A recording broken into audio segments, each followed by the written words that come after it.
Hungary میں لوگ اپنی تنخواہ کیوں پھینکتے تھے؟ تاریخ کا سب سے بڑا نوٹ کتنے کا جاری ہوا؟ پیسوں کی ریل پیل۔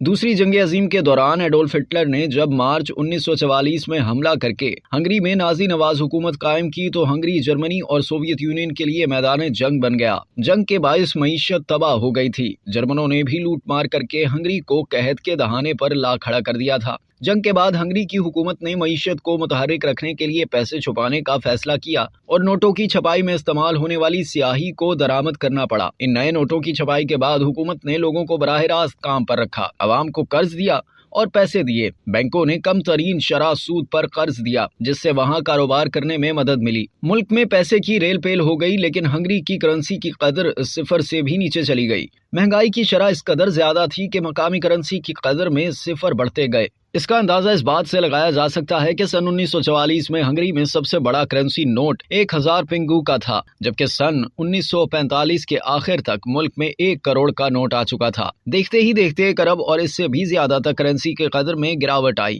جلد ہی ملک میں بھی پینگو متعارف کروایا گیا جس کی مالیت 10 کھرب کے برابر تھی۔ جب 11 جولائی 1946 کو ہنگری کے قومی بینک نے 1000 کھرب کا نوٹ جاری کیا تو یہ دنیا کی تاریخ میں جاری ہونے والا سب سے بڑا نوٹ تھا۔ قومی بینک نے 10,000 کھرب کا بھی نوٹ شائع کیا تھا، لیکن اسے کبھی ملک میں جاری نہیں کیا گیا۔ اس کے ساتھ ساتھ ملک میں خصوصی کرنسی ایڈا پنگو کو بھی پوسٹل اور ٹیکس ادائیگیوں کے لیے متعارف کروایا گیا تھا۔ 1 جنوری 1946 کو 1 اڈا پنگو کی مالیت 1 پنگو کے برابر تھی، مگر اسی برس جولائی کے آخر تک اس کی قدر 20 لاکھ بلین ہو چکی تھی۔ محققین کے مطابق بات اس حد تک بڑھ گئی کہ آخر کوئی 1 درجن انڈے خریدتا تو دکاندار انہیں تولتا اور گاہک ان انڈوں کے وزن کے برابر کرنسی نوٹ تول کر اسے دیتا تھا۔ شہریوں کو ملنے والی تنخواہوں کی حقیقی دنیا میں کوئی وقت باقی نہ بچی تھی، لہٰذا کمپنیوں نے ملازمین کو ان کی پیدا کردہ چیزوں کے حساب سے تنخواہیں دینا شروع کر دیں، یعنی انہیں ان کے اگائے گئے آلوؤں یا تیار کردہ چینی کے حساب سے پیسے دیے جاتے تھے۔ مگر جو لوگ غیر ملکی کرنسی میں کماتے تھے وہ اس مہنگائی میں بہتر گزارا کر لیتے تھے۔ 1 اگست 1946 کو ہنگری نے گلیڈر نامی کرنسی متعارف کروائی جس کی قدر سابقہ کرنسی سے کروڑوں گنا زیادہ تھی،